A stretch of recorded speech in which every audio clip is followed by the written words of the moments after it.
Okay. Can you hear me? Can you hear me? All right, we're going to get started. Time to take a seat. Grab some water to hydrate, and we'll start to settle in. Whew.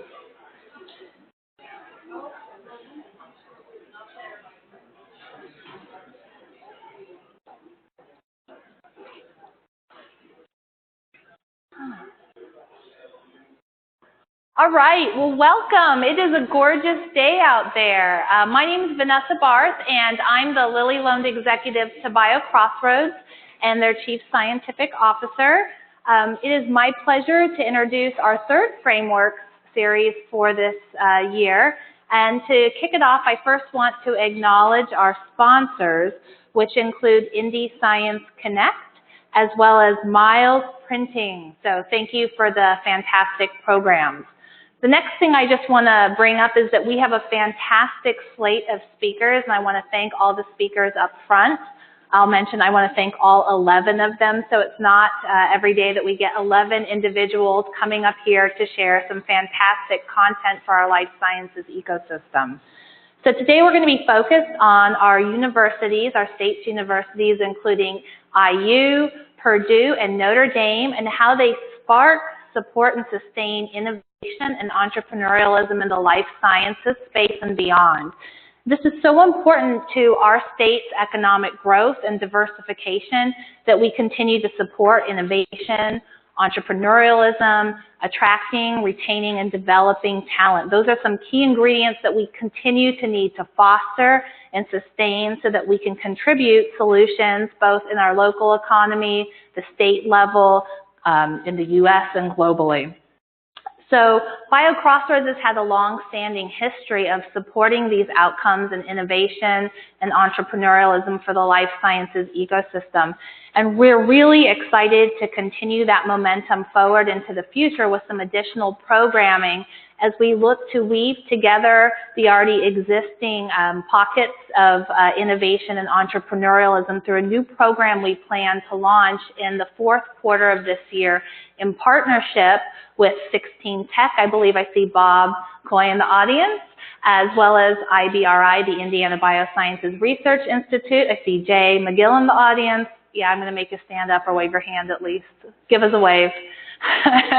And then also working with Notre Dame through James Thompson, through the Purdue Foundry with the support of Diana Caldwell as one of their entrepreneurs in residence, and Jason Whitney with IU Ventures. And so we're really looking to continue to foster that innovation.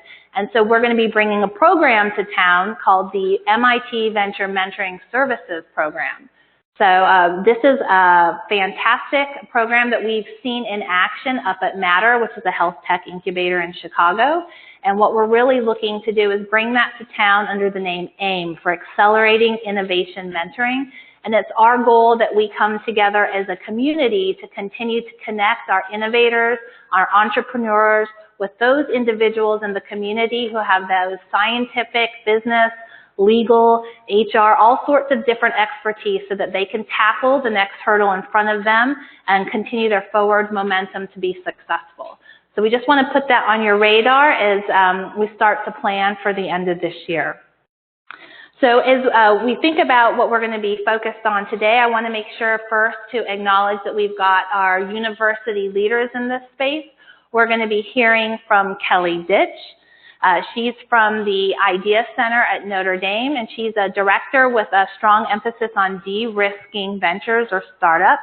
We also have Jason Whitney standing by the window, who's with IU Ventures and is focused on strategic partnerships.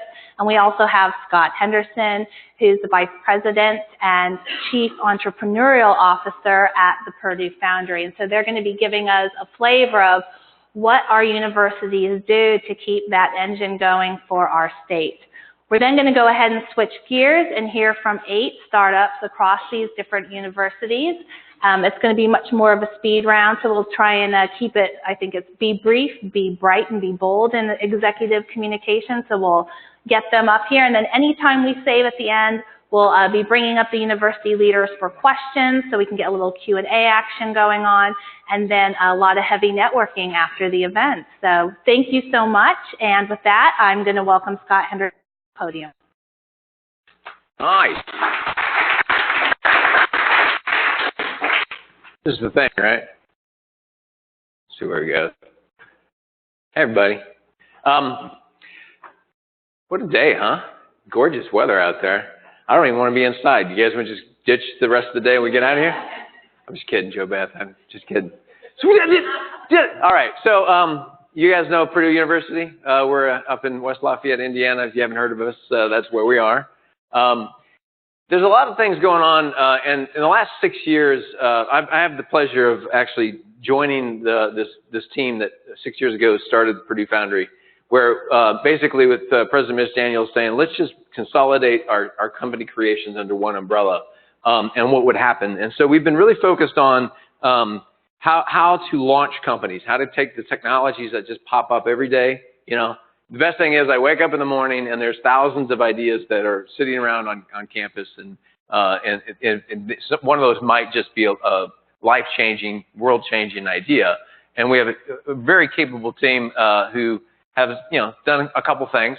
We've had a couple hits, a couple home runs. It's actually a very impressive operation that when I was asked to consider joining, looked at it and said, realized this is already a great organization. We can make it even better, right? So this is what we've been focusing on in the last 90 days or so. We've been asking ourselves as Purdue Research Foundation, how can we learn from the successes that we've had and understand what could we put out in the world, and what can we be doing differently. So if you're unaware of some of our more recent successes, with Datus being acquired by Plex, Spensa, Prosolia, Endocyte, those are big deals. I mean, a $2.1 billion acquisition is a pretty big deal. I think the thing is, if you're trying to understand the Purdue ecosystem, what's naturally there, I think we have great strengths in life sciences, obviously, chemistry, aerospace, Internet of Things, SaaS, and I'd really keep your eyes out on ag tech. I think last year, this spring, I've been going to the South by Southwest Interactive Festival for the last 10 years, and it actually, ag tech has hit mainstream. So as you're looking at what's coming out here, ag tech is definitely a big thing. And it's interesting, BioCrossroads, I remember I lived here in Indianapolis in 2006 to 2010, and I remember BioCrossroads, right? And now it's neat to see what that ecosystem is and how strong it is and what's coming out of the ground. And I think a lot of our success is in this space that we're talking about today. So if that's our ecosystem strengths, that's part of the compelling reason for why I came to Purdue. The other reason I came to Purdue is there's a lot of big ideas, right? We got a guy named Mitch Daniels who likes to think big and ask for bigger and ask for faster, right?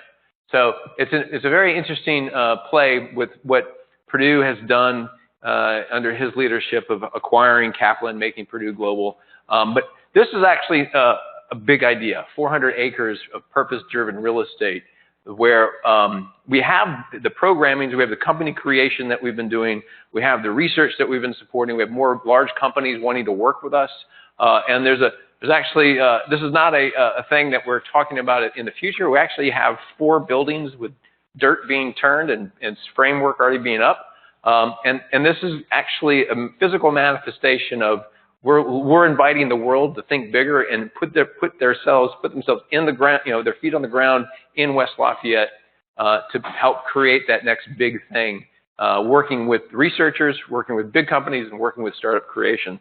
So this is an element, if you weren't aware and tracking of it, what it is. I mean, Saab, the recent Saab announcement is actually on the left side of the thing. That's where they're going to be putting the Saab building for the TX trainer. That's a big deal, right? There's a lot of jobs, a lot of high paying and good quality jobs coming to Greater Lafayette. And this is going to become this platform that's, in my mind, it's the obvious link between Chicago and Indianapolis. So we want Chicago to be as jealously guarding their backyard, Discovery Park District, as Indianapolis is. I mean, obviously, we're in our same state of Indianapolis, but we want this corridor between Chicago and Indianapolis to be the obvious stop. If you're trying to figure out where the talent is, where the next research is coming out of, where the big companies are being built, it's going to be in these 400 acres themselves.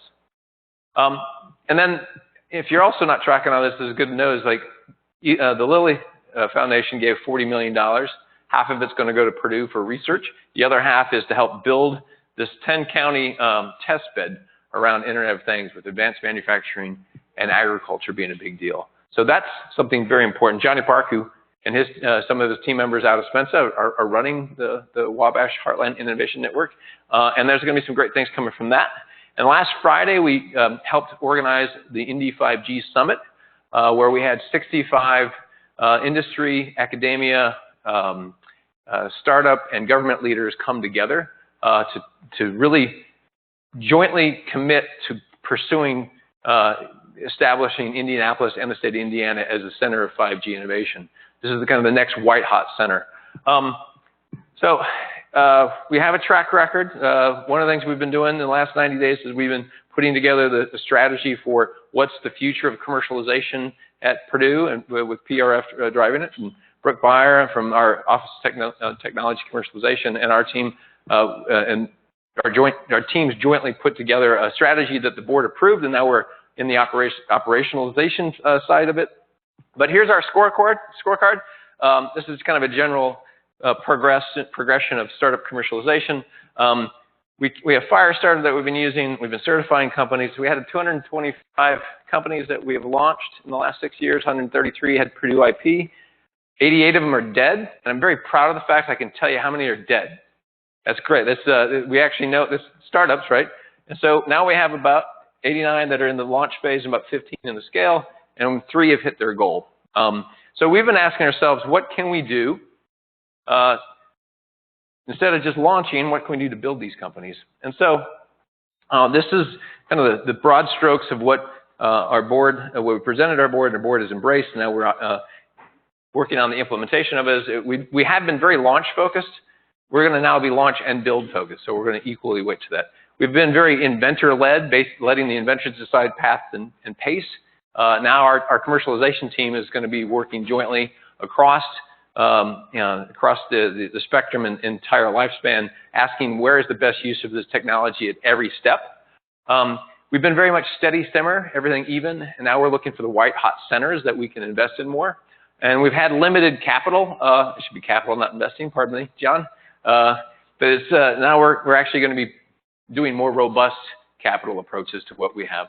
And then the last thing is we've been very focused on West Lafayette and Greater Lafayette as, making sure that was the center of our operations when it comes to launching companies. But now we're looking to leverage networks. So alumni networks, city networks, statewide networks. So we have a really great critical mass in Greater Lafayette, but what can we do to leverage all these relationships that we have here in Indianapolis? And so that's the as-is will be part of it. And this is super exciting, and it's not even baked. I'm showing you an in-process idea where we have all these companies in the middle. So we've been very good at Firestarter. Firestarter is a heck of a product, heck of a process. And then Purdue Ventures is over here, and about 40 million of capital deployed. So we can catch the ones that made it to us, but there's this big gap in the middle, right?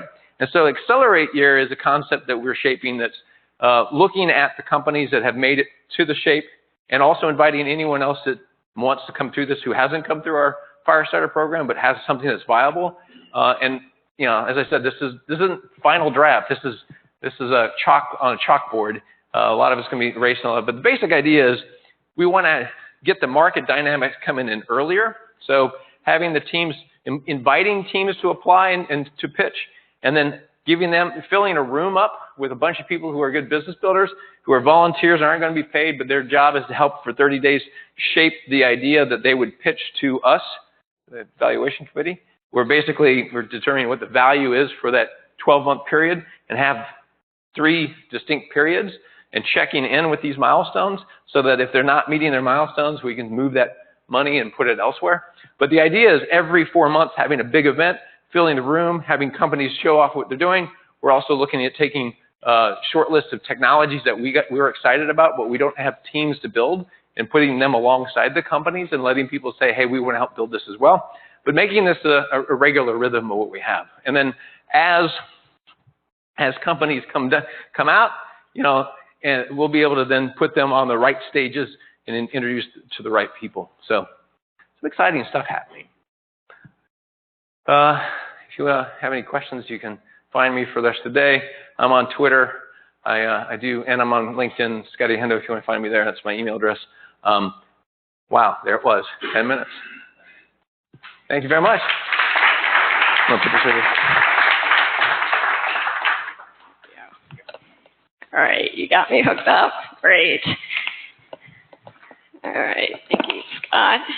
Before I get started, I want to let you guys know I have vocal cord issues. That's why I get this fancy Britney Spears mic. That's at least what people tell me I look like. And since she's 20 years younger than me, I think I'll take that. I want to tell a quick story about Scott before we get started, and his eyes are wide because he has no idea what I'm going to say right now. As we were talking about what order the presenters would go today, Scott suggested that maybe we decide by having a running race, and whoever wins the race gets to go first. I thought that was a great idea because I ran track for Purdue, and I'm currently the 7th fastest woman in my age group in the country. So, yes, it's true. It's true. Suddenly, Scott decided that wasn't such a good idea after all for some unknown reason. So we went with alphabetical order, which I think works out fine. Anyway, I'm excited to be here, excited to follow Purdue, my grad. So I'm here to tell you all about what's happening at Notre Dame and all the exciting things that we're doing with startups. So Isaac Newton once said that if I see farther than others, it's because I stand on the shoulders of giants. And the same thing for Notre Dame. In the 1800s, we had Father Soren that came over and started this great university with the sole purpose of making a huge impact on the world. He was followed by Father Hesburgh, which turned Notre Dame into a world-class university. And then Father Jenkins came along and decided to focus on making Notre Dame a huge research institution. So in the last 15 years, I think the expenditure on research has increased 5 times to over $200 million. So here we are today. We are a huge research institution doing great things, great innovation, but we face a problem. Father Soren wanted the technology to make a huge impact on the world. And so we have all this great technology, but how do we actually make the world a better place with it? And the problem we had actually 3 issues that we were dealing with. The first is many colleges and programs within Notre Dame were working independently. We had engineering, business, science, all doing great innovative work, but nobody was coordinating. They were all doing things independently, no standard process, there was no synergies. So that's one issue. The second is traditional tech transfer was at Notre Dame, where you have all these great technologies, and in order to commercialize them, what you would do is gather them up, gather a whole bunch of companies together, and start throwing things against the wall and see which companies decided they wanted a license to the tech. That was kind of a hit or miss approach. Plus, the companies were really responsible for commercializing the technology independently and in a vacuum. So that didn't work so good. The third problem that we face is researchers and faculty are very, very inventive people, but sometimes they come up with great technical solutions, and there isn't a market need. So it's a proverbial hammer, trying to find a nail or trying to fit that square peg in a round hole. So it might be great technology. They might think that, here's a perfect market, but the market doesn't want it. But maybe there is a use for it, but it's over here instead. So the solution that we came up with is in 2017, Notre Dame launched the Idea Center. And what that is, it stands for Innovation, De-risking, and Enterprise Acceleration. So it's basically a hub for all innovation and commercialization efforts within the university. So who do we serve? We actually are a little bit unique from other universities. We have 4 customers. We deal obviously with faculty and staff. We serve student entrepreneurs as well, both graduate and undergraduate. We have a partnership, a community partnership with InFocus in the South Bend area, and it's a catalyst for entrepreneurship and innovation. It's a nonprofit, so we source innovation ideas through InFocus as well. And then finally, we just started ramping up our alumni efforts. So alumni who are starting companies or have great ideas can enter our de-risking process. So to summarize the solution, the Idea Center is transforming the research into life-changing applications, whether that be diagnostic for breast cancer, a therapeutic for rare diseases, or a drone that delivers life-saving equipment. We try to really make sure that we're making an impact and doing good for the world. It's the umbrella organization, as we mentioned, for all groups, and we have a goal to be the best-in-class player in commercial and innovation space within the next 10 to 15 years. So we're new, but we have very high aspirational goals. And we have a focus now on commercialization, entrepreneurship, and startups versus traditional tech transfer. So for some reason at Notre Dame, we love our race car analogy. I'm not exactly sure why, but we have 4 pistons of the Idea Center. I'll start over here with network engagement. Notre Dame has an amazing alumni network. We have over 1,200 people who have raised their hand and said, we want to help with innovation and we want to help with startups. So we leverage that passionate alumni network extensively. Student entrepreneurship is the second pillar, and we have a variety of programs for the students. First, every Friday we have pitch sessions, so the students can come and pitch their best ideas, and they are given a $2,500 award if we feel that their idea has merit and promise. So we've handed out, I believe, over $50,000 to our students over last year for them to progress their ideas. In addition, we have the McCloskey competition. Has anybody in the room heard of McCloskey or participated in it before? Okay, Scott, I see you're nodding. With McCloskey, it's a business plan competition, and prizes of up to $400,000 are awarded in total. Finally, we have a relatively new program. It's called STEAM. STEAM is an 11-month master's in entrepreneurship and innovation. So any student with a technical background can apply for this program, and it's an accelerated 11-month master's.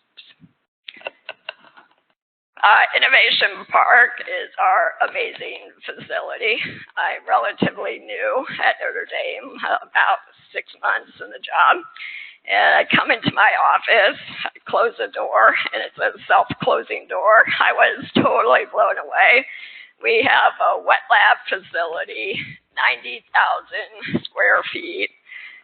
We have a shared analytics lab, 63 tenant companies with a wait list of 10. And we have 2 buildings already, and we're looking to build buildings 3 through 5. So we have plenty of room to do it. And last but not least is a commercialization engine. This is our de-risking process, which I currently run. So the commercialization engine is meant to answer 2 questions. First, is there really a problem out there that we can solve? And second, is the innovation the right solution to that problem? So all of our processes are focused around those 2. So more engine stuff, but we have 3 different phases of the de-risking process. The first is risk assessment, and we call that the 2-stroke, and I'm going to dive into each one of these areas. Second is de-risking, which is a 4-cylinder, and then we have an enterprise acceleration process, which we call the V8.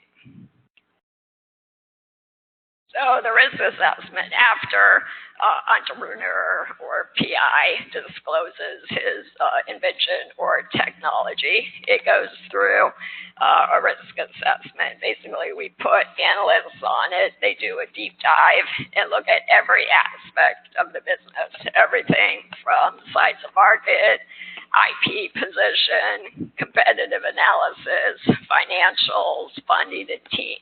And at the end of that process, there is a report that is written, and it's either given a go or no go. And it identifies what the top risks of the business are.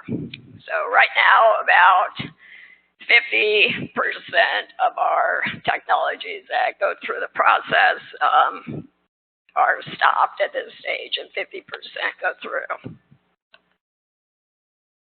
So the next phase is the 4-cylinder de-risking process.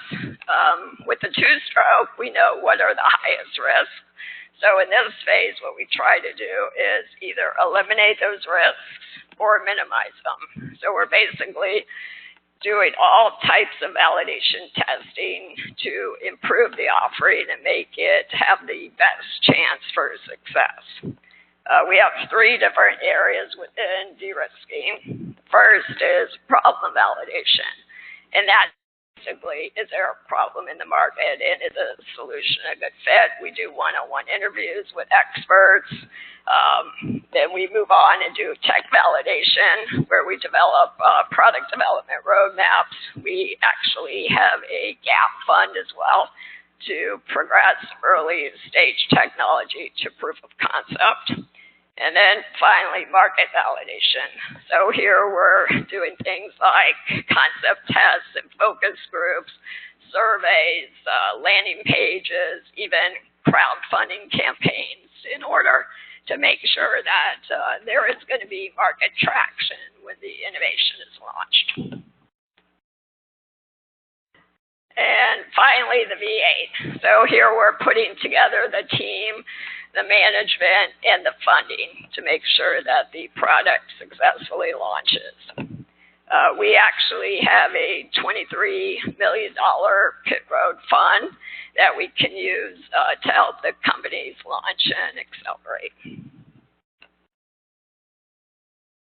So in summary, here are long-term goals. We want to have the top investors and entrepreneurs and faculty in the world wanting to work or learn from us. You'll hear later from one of our doctoral candidates who actually came to Notre Dame because of the Idea Center, because they wanted to work in an ecosystem that really encouraged commercialization and startups. Innovation Park, we have 2 buildings. We want to fill 3 more for a total of 5.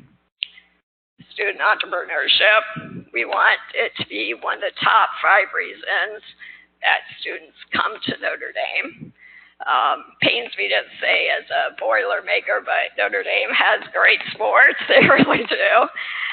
Really beautiful campus, awesome academics, and we want entrepreneurship to be on that list. And then network engagement, continued to leverage our alumni network. So our vision is 10 to 15 years, Notre Dame can lead the world in research, entrepreneurship education, student entrepreneurs, and startups. So far we're doing pretty well. We have 63 startups to date since we started the Idea Center 2.5 years ago. One that I'm really excited about is called SymbaChain. So SymbaChain is blockchain technology. It's like WordPress for blockchain. And what they do is they enable electronic transactions to be linked with physical goods and with communication in real time. It's going to revolutionize the supply chain industry. They're currently negotiating a multi-million-dollar contract with a federal agency right now. As I mentioned, we have the $23 million ROI fund. So far, we have 12 investments. We are close to having our first exit with that fund. We have very high satisfaction score for the people who go through our process. Students and faculty are disclosing net record rates. And Idea Week, we had a 13% increase versus 2018. So Idea Week, what we're trying to do is be the South by Southwest of the Midwest. So it's a kind of a technology and innovation and music festival. So we're really trying to grow that. We had Tim McGraw come and perform this year. So what's new? A couple things. We are starting a new Raise to Revenue program for our students this summer. It's basically a accelerator for our student entrepreneurs. We pay them a salary during the summer and give them mentorship and additional funding to progress their innovation all the way through first revenue. And then second, we're really, really excited that we were able to receive a $42 million grant from the Lilly Endowment Fund for the LIFT network, which is Labs for Industry Futures and Transformations. The goal of this initiative is economic development and entrepreneurship in our region, and we hope to create 25 new companies over the next 5 years. The Innovation Park, we're really, really lucky that we are going to be the front door for industry partners to be able to connect them with faculty and research and entrepreneurship training. So we are very excited about that. All right, so that's it. I'll look forward to speaking with the rest of you guys at the social hour. And I'd like to introduce Jason Whitney from IU. Thank you. So I guess what I've learned so far is the good news is Scott can now go to Idea Week instead of having to go to Austin. He doesn't want to race Kelly. And full disclosure, I'm a 2-time Ironman, 10-time marathoner, so I think he should have gone third instead of first, but we'll see. Maybe we'll race in the parking lot afterwards, but I'm not going to race Kelly, apparently. So if you're an IU person, you're going to hear some new stuff today that you probably haven't heard, so don't tweet this or repeat it when you go back to the office. But I just want to relay some information about some changes from IU Research and Technology Corporation into some stuff that we're doing moving forward and ways that we're helping to support entrepreneurs on campus, mainly faculty members from our department, and then the implementation of a couple of new programs that we've got going on. So different ways that we're supporting the entrepreneurial ecosystem. Indiana University Research and Technology Corporation is what the prior name of the organization would have been. Coming up in the next 2 weeks, we'll be rebranding as Indiana University Ventures. So underneath Indiana University Ventures are 3 buckets. One is the Corey program that we'll touch on, the Indiana University Philanthropic Venture Fund, and then also the Angel Network. That's a new program that we're rolling out in the next couple weeks. So the Corey is our faculty entrepreneur support network. We took a long look at a program that we previously had called SpinUp, interviewed a whole bunch of different faculty members and identified some areas where there were some liabilities and value propositions that they wanted to take advantage of moving forward. So when people enroll in that program, they generally are coming to us from the ICO. I have several friends from the Innovation Commercialization Office with us today. Those are folks who have a scalable idea that they want to work on and try and commercialize. We usually go through a business model canvas exercise that's available to anybody on any of our campuses. We then look at, is there somebody in place to run that company? We joined in with 11 other research institutions for a program called Midwest XOR. It was originally designed by Ian McClure, who runs tech transfer down at University of Kentucky. And it creates a two-sided marketplace where you can put up startup companies as well as people who are trusted mentors from our network. They could be alumni or just friends of the program. But we can load those folks in there and then do some matchmaking process. Kentucky just had a match made last week that they were really excited about. And the mentor was actually from University of Oklahoma. It's one of their University of Kentucky startup companies. So they were really excited to be able to find somebody to drive that company forward. And then funding is the third aspect of the Corey. And so we're trying to provide syndicate rounds as well as some of our own funds to be able to advance those causes. And then we have SBIR, STTR grant writer on staff who helps to prepare those applications. And all that's available free of charge to our faculty members. The Angel Network is the newest offering that we have. We're actually leaving at 5 a.m. to go on the road to the West Coast to help recruit some additional angels for that network. July 1st, I think, will be our first kind of live date for that. But throughout that process, we're recruiting folks who are friends of the program, high net worth individuals across the country who want to be tied back to the university in a different manner and aren't just looking to put a brick in front of a building or endow a scholarship. They want to actually invest in the companies that we're working with. So we're identifying both investors as well as startups that have some sort of IU DNA. So the same as our philanthropic venture fund criteria. Those folks are either faculty members, students, alumni. The Angel Network is going to accept parents of students or alumni who are in the C-suite. And we've worked with companies in Boulder and Denver, Indianapolis, Bloomington, Chicago, Los Angeles, who are potential companies to help engage in this network. It hasn't been really hard for us to find people across the country. I think John would probably agree. When you have money and you have your university flag, people tend to come out of the woodwork to want to talk to you. So that's been a really fun process for us to go through. But the really interesting side of the alumni engagement piece here has been obviously the alumni, our alumni office is interested in it because they're looking for people that they have never met before. But the alumni really want to come back and mentor, especially students. So it's helping to create some additional student opportunities in the classroom, engaging some of our interesting alumni across the nation. And the third piece is the IU Philanthropic Venture Fund, which we launched in March of 2018 with $15 million from an equity realization from a company called Angel Learning. Several years ago, it sold to Blackboard for $125 million. So $15 million was dedicated towards the initial launch of this fund. We vetted over 160 deals in the first calendar year, which I personally met with almost all of those people. So it's a lot of meetings. But we tried to find opportunities to help advance either faculty member projects or alumni projects mainly in that first year.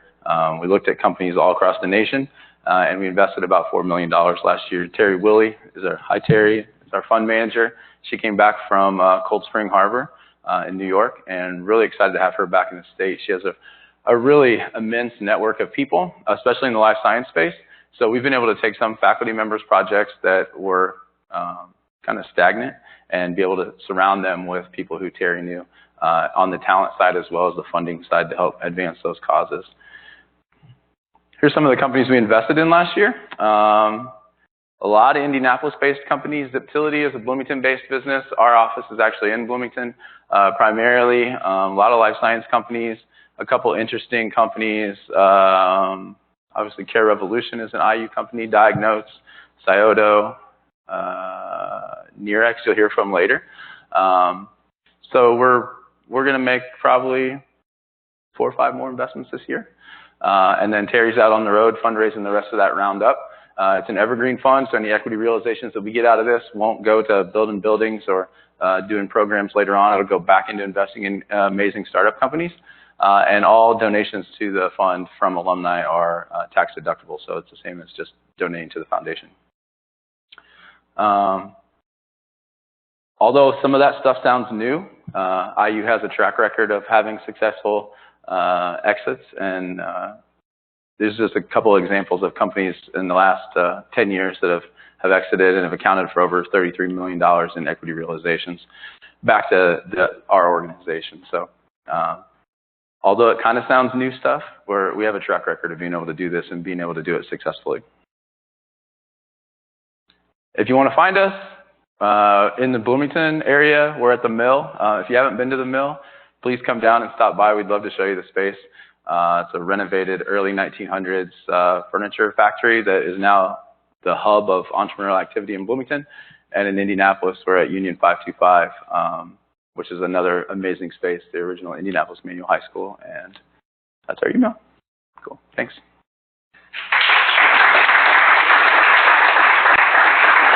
Vanessa. Yeah.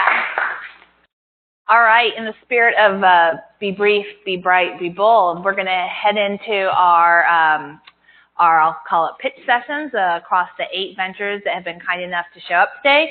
And so next up is Murray Firestone, who is the CEO of BioNode.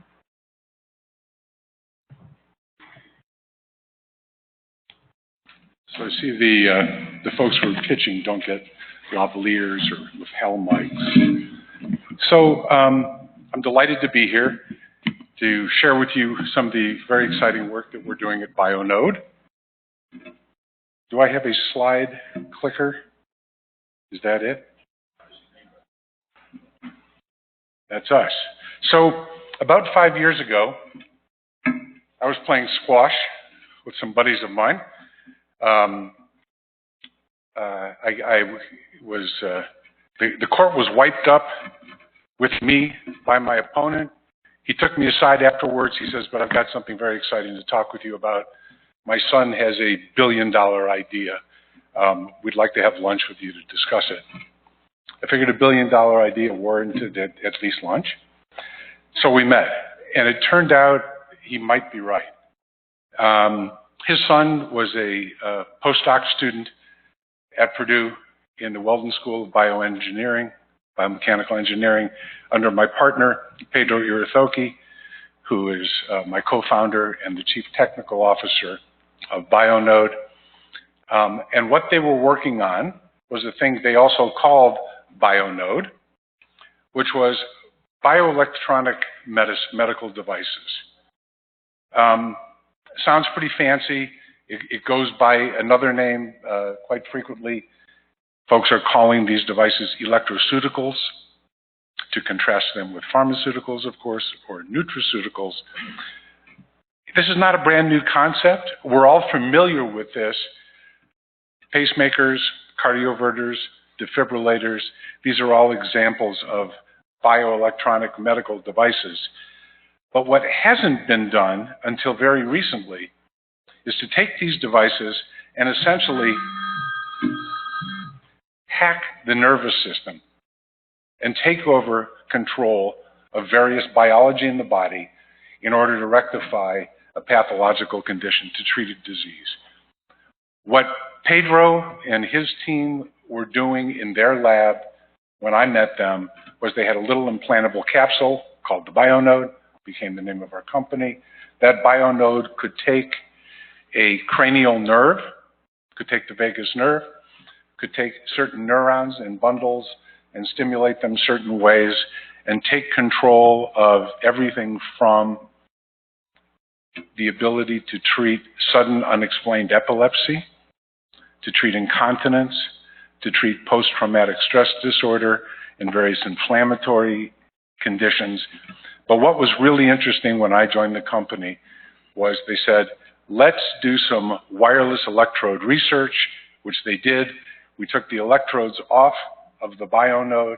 We put the electronics in a pair of glasses. We put the electrode on a contact lens. And suddenly we were normalizing elevated intraocular pressure in glaucoma.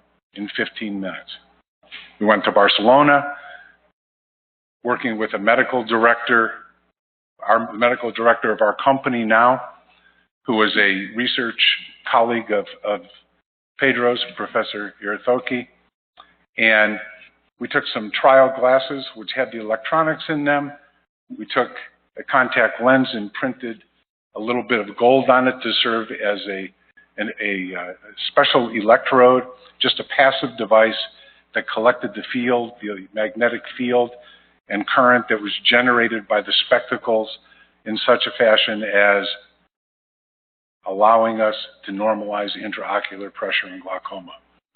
The end game of this device is to have a closed loop system, a system that allows not just the stimulation of the eye, but the ongoing dynamic chasing, if you will, and normalizing of the pressure as it changes all through the day and through a patient's life. We have now successfully demonstrated this in the lab. We have an implantable sensor that monitors pressure. We have a device to treat the pressure and to ongoing monitoring and change the stimulus parameters to maintain normalization. It's a big market. It's a very big market. Glaucoma is the second leading cause of blindness in the world. What we have, as I mentioned, is a set of therapeutic glasses, contact lenses, and then in the business model, we have a recurring revenue opportunity through both the lenses and the app. These are all of the extant therapies for glaucoma today. Every one of them suffers very severe shortcomings and are very expensive. Eye drops, patients simply don't comply with them. They don't take eye drops 4 and 5 times a day. They create night vision problems and other side effects. They're good in the beginning, but patients just don't stick with it, as I said. Surgery comes at a high cost, and it really can only be done one time. It's done very late in the disease, and it can't be repeated. Once you have a surgery, the eye has been surgered. There's only so much tissue to work with, and it weakens it. Same thing with implants and shunts. They work, but they work for a limited time, and they're very expensive. What we've been able to show, and what's so exciting, is not only that we can lower the pressure, but we can actually demonstrate a tuning curve, a dose-response curve. At low levels of stimulation, we don't get a big drop in pressure. As we raise it, we find a sweet spot where we consistently are able to lower pressure. And if we increase the stimulation, what happens is we actually increase pressure. Not that you would ever want to do that, but the demonstration is that we actually have control. We've found a mechanism where we can modulate. We can dial it up and down. And that's very impressive. So what have we done in the last 2 years? We've got a first prototype developed through several iterations. We had our initial first-in-human experiments in 2016 in Barcelona with very promising results, and we've been able to replicate that just this last year in 2018. We've begun animal studies in the lab to investigate mechanism of action, which is kind of interesting because the eye has a homeostasis. It maintains a certain pressure. It's basically a fluid-filled balloon, okay? It maintains its shape, and it maintains its function by maintaining its shape. If that pressure changes, things don't work well. I'm looking at 8 minutes, so I'm going to go real fast here, okay? The idea is to keep the pressure normal so that the increased pressure doesn't interrupt the blood flow and kill the optic nerve. What we've got now is an animal model to continue to investigate that. We are actually in clinical trials in Barcelona now at the university, and we have just been approved by Health Canada to commence trial.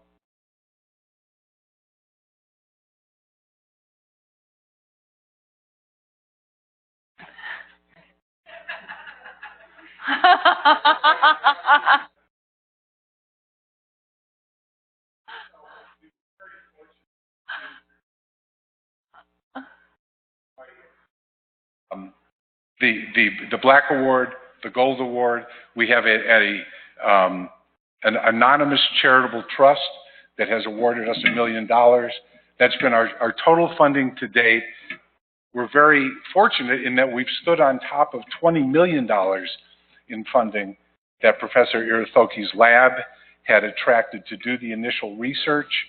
And this, among other things, has been a great benefit of working within the Purdue ecosystem and bringing the IP out of PRF.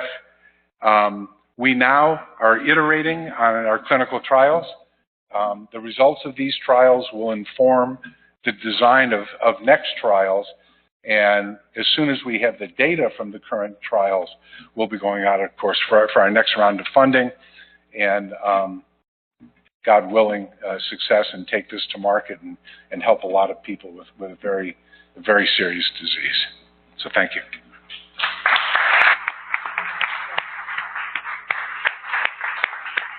All right, we're going to switch from black and gold to blue and gold. So we're going to go with Roy Stillwell from Notre Dame Idea Center, representing, I'm sorry, I thought it was DOS Technologies, right? Are you confusing me with the Nearwave on the slide? Hardware is Nearwave. All right. DOS Technologies. All right. We're just trying to confuse you. Thank you.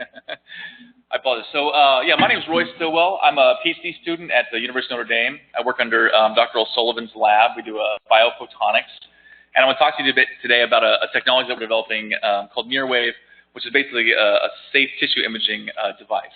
So to sort of back it up, to kind of orient us what we're talking about here. So the scope of breast cancer in the United States, estimated cases, something like 268,000 cases. 50% of those are new cancer cases, and estimated deaths, unfortunately, around 41,000. And women undergoing neoadjuvant chemotherapy, which I'm going to talk about extensively. This sucks. My family has a history of cancer. A number of folks have had cancer, friends of family, and breast cancer, and so we want to see if we can do something about it. So to kind of walk you through a typical treatment plan of the thing I'm going to talk about today, one of our sort of ideas for this technology is a neoadjuvant chemotherapy. So essentially it starts with a biopsy. After you've been diagnosed with cancer, we're talking about a treatment plan that's being done.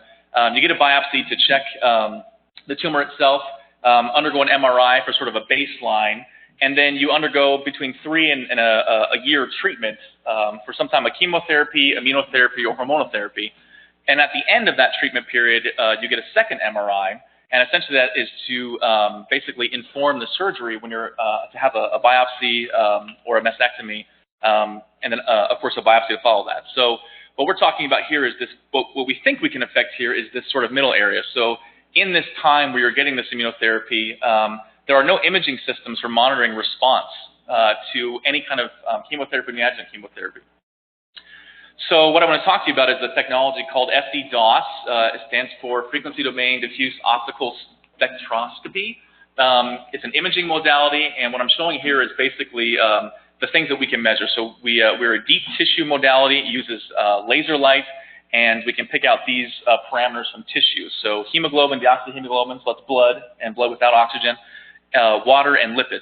And what I'm showing here is sort of an example. It's a little washed out, but we have two, a breast and a contralateral breast, left and right. And on the top one, you can see it's sort of just plain, almost uniform. And the right breast, it actually has a lesion. And when we sort of index these items, the hemoglobin, deoxyhemoglobin, water, and lipids, we can pick out tumors extremely well. This measures functional information rather than structural information, which you might get from a mammography, for example, or MRI. So the thing we're really excited about is this technology can predict response to neoadjuvant chemotherapy within a couple weeks. It's actually sooner than that. We have some new studies out that it's within actually within 8 to 10 hours.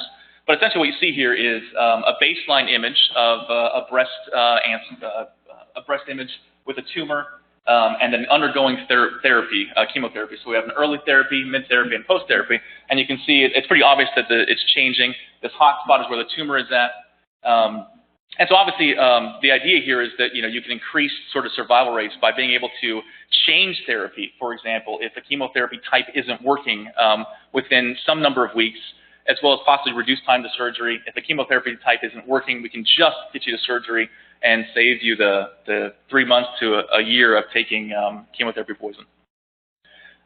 So this is the device that we're proposing. It's a sort of next generation DOS device. It's really low cost. It's a handheld device. And basically the way it works, you can imagine it's almost like an ultrasound. So essentially you can use it to image the breast by sort of moving a device that looks sort of with the lower left-hand corner here. And we have an example of this sort of working in the middle.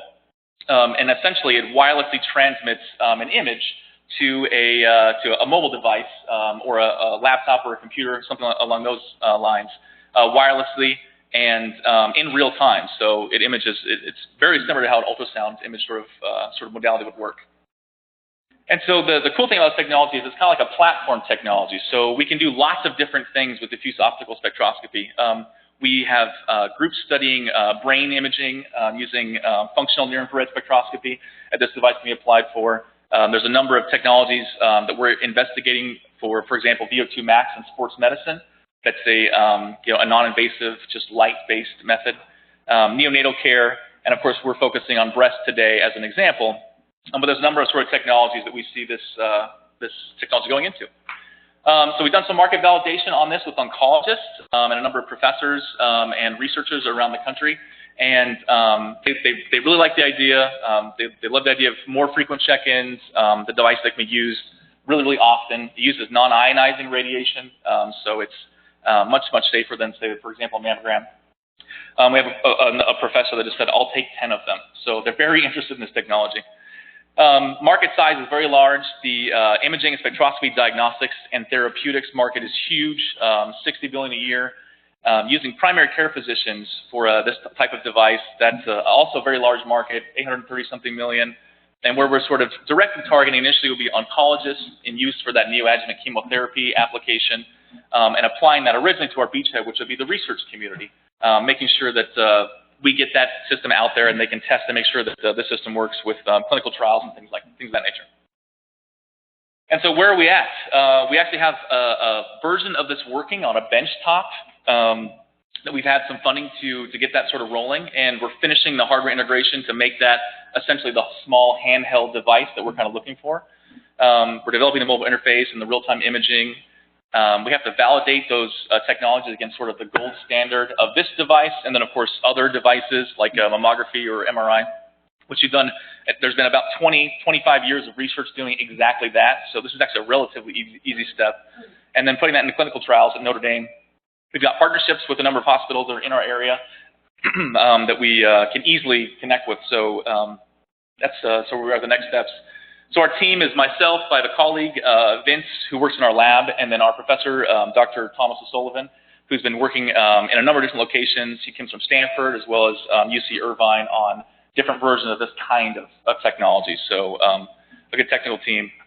And we're interested in advisors, beta test customers, technology champions, or just anyone that's interested in sort of hearing about the technology and where we can apply it. There are so many different ways to apply this technology. I mean, you can use it to measure apples, for example. We're still trying to sort out exactly where that would go. The most obvious one that we've done research in is neoadjuvant chemotherapy and a number of different breast imaging modalities, and that's where we're really interested in. So if you'd like to come talk to me afterwards, I would be happy to do that. Thank you.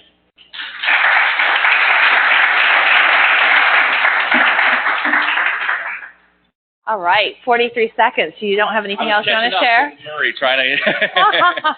We can do some Q&A if anyone has any quick questions. Maybe we can save them for afterwards.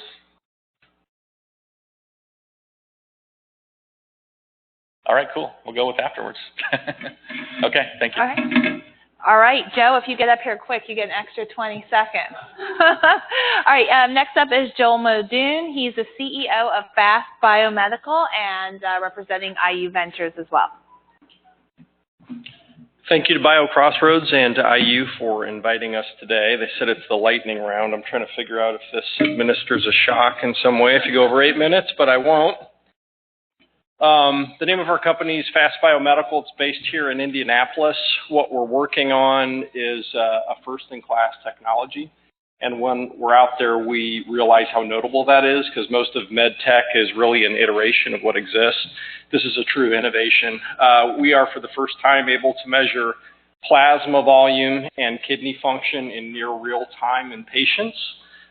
Today, if you go into the hospital, we're trying to figure out where you are volume-wise. We're trying to figure out what your kidney function is. We use a collection of pretty crude surrogates that are either a couple days late or 30% off either way. And healthcare is very frustrated with these. Plasma volume we found is really kind of the sweet spot for us, and kidney function is a little bit more nuanced in its uptake, but it'll move us past these kind of crude and insensitive markers. Right now it's an investigational product, not yet approved for human use. The way it works is it's an injectable that works in concert with a device that runs software. We call the injectable VFI. We give the patient a very small dose of it, 3 milliliters in solution. It mixes in the vasculature, and we take a timed blood draw. If we want their plasma volume measurement, we need a blood draw, one of them at about 15 minutes. If we want kidney function, we need 2 more in about 200 minutes processing time. One of the reasons that the plasma volume is kind of the star of the show is they can get it so quickly and so repeatedly. We take that, we run that through our fluorescence instrument, which is proprietary, that runs a lot of software. We have an enormous amount of software in our technology that gets the results to the physician. Some of the highlights of the program overall, it is the key decision metric for the vast majority of critical care patients.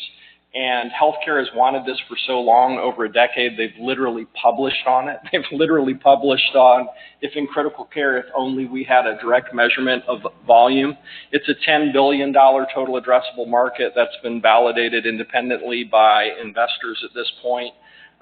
We believe in third-party research, and it illustrates a really high pain point of physicians. I'll show you a little bit of that in a minute.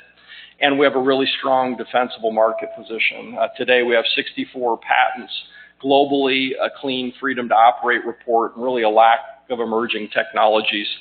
We're proud to say now this year we've really reduced the regulatory risk. We're through phase 2 trials. We're designing our final approval trial with both the FDA and the European authorities, and we have a very rare FDA expedited review. But most importantly of all of this is there's a compelling path to market adoption. Physicians are asking for it, and it has really strong health economic returns for the hospitals. This is just one of the slides from some of the primary market research we commissioned, but when they went to critical care, 92% of the physicians said they wanted a direct measurement of volume, and they wanted to use it on 66 to 80% of their patients, and that's without spending a penny of marketing. This is one of the last frontiers in critical care. This is one of the things that they want to know on almost all the patients, and they really don't have a good technology to help them answer it. Our clinical trial experience, we've completed 3 trials, combination of Europe and the US. Our phase 2B, we had really strong results, a little bit better even than we thought we could produce, and now those have started to be published. We split off the kidney function results from the plasma volume results, because even though they've got overlapping clinical markets, they have some pretty robust independent clinical markets. The kidney function data was published in JASN. JASN is the #1 impact medical journal in nephrology. And what we showed is we compared to a research gold standard called iohexol clearance. It's not a competitive threat because it takes you 2 weeks to get the results, so a clinician can't make a decision on it. But we showed across all levels of function, we have a 0.996 correlation to iohexol clearance to the gold standard. We're as accurate to the gold standard as the gold standard is to itself. We took the volume data, and it was published in Cardiorenal Medicine. And what we showed were a number of things, including that we could take patients at all different levels, give them a fluid challenge, administer fluid to them, and precisely follow it, and exactly follow it repeatedly across those patients. Next steps for us, this strong data has created some opportunities. One of them is some world-leading investigator researchers out of Charité in Berlin called us and said, we'd really love to use your technology in a trial we're doing. So we embarked on a 50-patient heart failure trial with them. As of yesterday, we have 34 of those patients complete, so it's moving along quite nicely. This will give us the first ability to generate observational data. So all our human data to date has suggested it's safe and it measures what it says it's going to measure. What this will do is they're taking it on heart failure patients as they're admitted, but the physician is blinded to it, and then afterwards they're unblinded and said, here's how the patient presented. If you would have known this, would you have done anything differently? And what the early data is telling us is that we think we're going to have some pretty dramatic conclusions. Post-Series B financing, we'll kick off our pivotal trial, which is in its final designs right now. We want to do a multi-site, multi-country trial so we can file that data both in Europe and the US and pursue an approval at the same time. And there's pretty good precedent for that right now. Capitalization, we've raised $31 million to date. Not quite $7 million of that has been non-dilutive, mostly from NIH. The remainder has been equity capital. Now, Notre Dame, I think you're the only university not on this list. So we've got money from IU, Purdue, Rose-Hulman, the players you know, BioCrossroads, Elevate Ventures, Rose-Hulman Ventures. What's really been great is we've tapped ultra-high net worth single-family offices. We have 2 Fortune 500 CEOs, family offices that have backed this innovation. From here, we're about 24 million cumulative through our regulatory approval, both in Europe and the US, and kind of the long poles in the tent are getting through that final approval trial and scaling up the product to be able to do that. And I think I get some kind of prize if I leave with a minute on the clock, so thank you.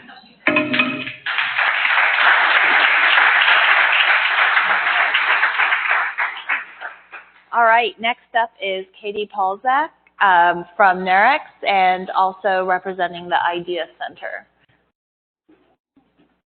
IU. Oh, no. Now I'm going to have to race. I'm sorry. I'm gonna call out run a show. Ooh. Oh. Well, this is a good segue. This I was is. Thank Jason anyway. All right. For having us, giving us the opportunity to tell you about our company. Notre Biosciences is a small biotechnology company that is actually located right here in Indianapolis. We're over in the historic Stutz building, just a couple of miles away. And we were founded to expand upon the work coming out of Dr. John Turchi's lab located at the IU School of Medicine. So our main goal at Notre is to develop novel anti-cancer therapeutics. And we're doing this by targeting the DNA damage response and DNA repair. So to this end, we have now developed a first-in-class targeted agent in a clinically validated pathway, which I'll talk about again in a few more slides. I think a lot of people listening to the audience are pretty aware of the fact that it can be really difficult to create a novel cancer therapeutic. It takes a lot of work, a lot of time, a lot of effort. And essentially, what is the culmination of what has been decades of basic science research coming out of John's lab at IU, combined with what I call really a flurry of scientific activity at Notre in the last year and a half, a lot of which is focused on medicinal chemistry, as well as preclinical studies, has resulted in our identification of a clinical candidate. This clinical candidate possesses robust single-agent anti-cancer activity, so that means it kills cancer cells by itself. That's a good thing. Additionally, and importantly, the drug has been designed to work in specific combination therapeutic regimens. So we can put it into a patient who's already receiving specific types of cancer therapy and make them work better. Again, a good thing. I do like to point out that we have established an exclusive licensing agreement with IU to commercialize all of the IP property coming out of John's lab. So essentially that means that we're in a great position IP-wise to commercialize this product and take it into patients. All right, so let's talk a little bit about the science. So the major scientific problem that Notre technology faces head-on is the fact that despite all these hot new recent advances in cancer therapy that include things like immuno-oncology, targeted therapeutics, personalized medicine efforts, unfortunately, the clinical reality of many of the most common and aggressive cancers, including lung and ovarian cancer, which is what Notre focuses on, remains extremely bleak. So that means there's a clear unmet need for novel therapies to treat these difficult-to-treat diseases. Now, the market potential for even just lung cancer alone is really high. We know that there will be over 200,000 patients diagnosed just this year with lung cancer. Of those 200,000 patients, 150,000 of them will not respond successfully to the targeted therapies that are currently available. Our drug is expected to have potency across a wide patient population, and so we believe that it's really going to let us corner a large piece of that lung cancer market, and importantly, make a big impact in cancer therapy. All right, so at Nerex, the way that we are solving this problem of this clear unmet need is by developing novel biology-based targeted therapeutics in a clinically validated pathway. Specifically, we have developed small molecule inhibitors or drugs that target the DNA damage response pathway. So the DNA damage response pathway has really gained a lot of interest, popularity in the last 5 to 10 years to target for use in cancer therapy. And this is really exemplified by all of these major pharmaceutical companies that are actively developing drugs to various biological targets in the pathway. So Bayer, AstraZeneca, Lilly right down the street, they're all developing drugs to the biological targets that are highlighted in pink here. We are also targeting this pathway, but we have developed a drug to a novel target within this pathway that's highlighted here in green. That is replication protein A. So essentially what this means is that because we have spent really the last 20 to 30 years deeply understanding exactly how RPA works, doing basic science research, we were able to develop a novel drug that has a novel mechanism of action. So that means it works differently than the way all these other drugs that Big Pharma is developing work that are targeting these pink proteins. And we believe this really gives us a significant advantage to be able to develop an innovative cancer drug. Okay, so clinical candidate summary. As I mentioned, we have a clinical candidate, and that means that we have a molecule that is now ready for the final stages, the final studies that are necessary to complete a data package to present to the FDA to gain approval to begin phase 1 clinical trials in humans. We've put together a timeline that has very specific finances that are required for all of the activities that we need to get to our next milestone, which again is to submit a package to the FDA to get approval to begin clinical trials. In a nutshell, we came up with the value of $1.8 million to hit this milestone right here. This is just a slide that gives you a little bit of a bigger overview of our financing and milestone goals. Essentially, the take-home message from this slide is that our goal at this point moving forward is to be able to establish or negotiate a partnering situation or an acquisition deal after completion of phase 1 clinical trials with our novel Nerex drug. Financially, we're in fairly good shape. We are really fortunate. Nerex has been funded primarily through non-dilutive grants through most of our lifetime. We've been awarded over 1.5 million grants, mostly in the form of NIH SBIR grants. So we love the NIH. They've been great to us. We've also been fortunate to get funding from LA Ventures, IEDCs, in the form of SBIR matches. And like I said, non-dilutive funding is great. It's allowed us to keep a super tight cap table.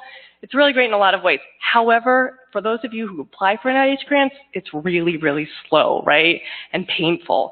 And so we realized that we really needed to be able to get this drug into the clinic and into humans, we needed to move faster. And so we've been raising money to complete the studies that I mentioned that are critical to get past the FDA and into clinical trials. We're raising a bridge seed fund with a minimum raise of $1.8 million. We've got about 1.6 of that committed at this point. About half of that has actually been deposited in the bank, which is great because I've started doing science. We've started doing the experiments that I proposed. So the timeline is moving now. Yes, the team, absolutely. The executive team can't be remiss in this slide. So the work in Nerex has really been led for the most part by myself, John Turchi, our president and founder, and Nick Wall, our CFO, for the last several years. But as we've gotten closer to the clinic and become more developed with the drug, we've had to expand the team. So we've got a great group filled with medical, scientific, as well as regulatory consultants who have been just critical in assisting us to get to the next milestone. Okay, and then I really always like to end the slide with my competitive advantage and talk with the competitive advantage slide and remind you all that at this point, Neurix really is positioned to lead the first-in-class and first-in-human trials of novel agents targeting replication protein A. And we really believe that this is going to mean we're going to have a significant impact in cancer therapy. That's it. A little under.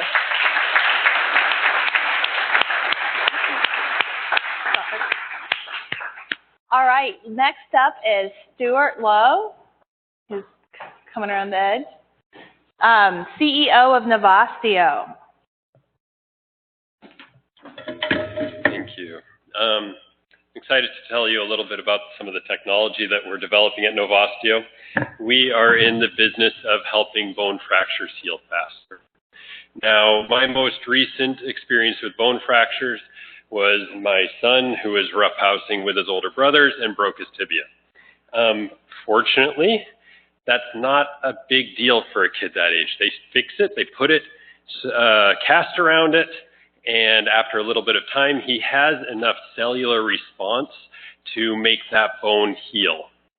Now, as we age, this may not be the case. So we still fix bone fractures. We make bone fractures so that they don't move.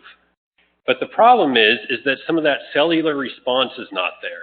So these elderly patient falls, breaks their hip. They will have about a 1 in 4, 1 in 3 chances of dying from that within a year. If they do survive, they likely will not walk. At least 40% do not walk without aid after that point. These are expensive fractures. They cost hip fractures alone over $20 billion to the United States healthcare system. This is a real quality of life issue. So, as I said before, we stabilize bone fractures. That's what the orthopedic world does. Harder to heal bone fractures, a rod goes in, easier things, a cast. But there has not really been a biological answer to this. So a way to accelerate healing, improve healing in these people who have compromised healing. And that's what we're all about. So what we have developed is we've developed a bone-targeted therapeutic. This therapeutic is the technology that we have. We take known bone anabolic agents, we engineer them so that they specifically go to bone fractures and accelerate their healing.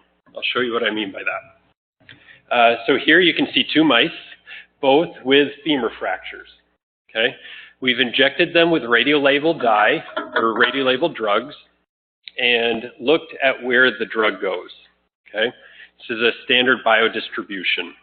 On the left, you can see free, normal, non-engineered drug. It clears. It's gone. It never gets to a therapeutic window where it is able to accelerate bone fracture repair. Okay. On the right, though, this is the slide to remember. We can engineer a drug so that after you inject it, it circulates through the entire body, but it will selectively accumulate just in bone fractures. This is really cool. This is like the big hurdle, right? So there are most people in this field who have tried a biological, they've had to be administered just specifically to that area. They're always limited by side effects and limited by dose. But here we're able to get a lot of drugs systemically to a bone fracture. Now, not only do we get it there, but we accelerate healing. We've done this with over 80 different drugs. We've engineered them so that they can go specifically to bone fractures. On the left here, you can see a couple of bone fracture femurs. Where it hits the pelvis is down here and the knee is up there. The brighter colors, more bone. And you can see with our targeted drug versus our free drug and just a saline control, which would be more or less standard of care, we're able to really increase the amount of bone deposited in the area. These bones are quality bones. You can see some of these metrics on the far side are mechanical strength of the bones after we've treated them. And you can see a really great max load, doubles, work to fracture, increases about 7-fold. We've moved on to, sorry about the light colors, but to large animal models. We're able to improve the healing there. But most importantly here, we dosed these animals at a 10-fold the dose that we expect to be going into humans with, and we didn't see any systemic or local toxicities in blood, organs, and other pathologies. I am really early in moving through this pretty quickly, but we are currently getting this drug ready for clinical trials. We're going into our IND-enabling studies, hopefully this summer. And I think the other really the cool thing about where we are right now is that we have a great team assembled. So I'm working closely with my dad, Philip Lau, who founded Endocyte. I think it was mentioned earlier. We have a lot of former Lilly people working with us and a couple others who aren't on the board right now. But thanks. Any questions? Love to answer them.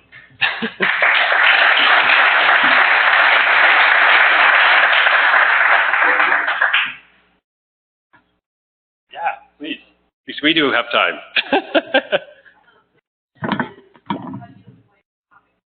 Yeah. Okay, so overgrowth and such.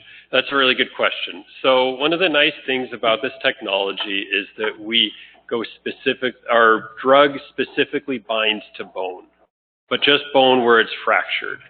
So with locally applied anabolic agent, such as Infuse, that's the one locally applied bone anabolic agent that's approved. It's a single bolus, and so you put it in the area and it will diffuse out and cause a lot of ectopic bone growth. But because we are specifically binding to fractured bone, we are able to keep the anabolic agent right on the bone surface there. And the other aspect of this is because we are doing systemic injections rather than a local application, we can do many of these. We can dose more regularly at a lower concentration and not cause extra bone growth elsewhere. Cool, thanks. All right, next up is Dr. Merv Yoder, co-founder of Vascugen. Thanks very much. I'm pleased to be here today. I'm actually stepping in for our CEO who is on his way but won't make it here in time to present. So, I'm co-founder and CSO. So the problem that we're interested in is the fact that vascular dysfunction is an increasing diabetic complication worldwide, and there are novel treatments needed to treat these patients.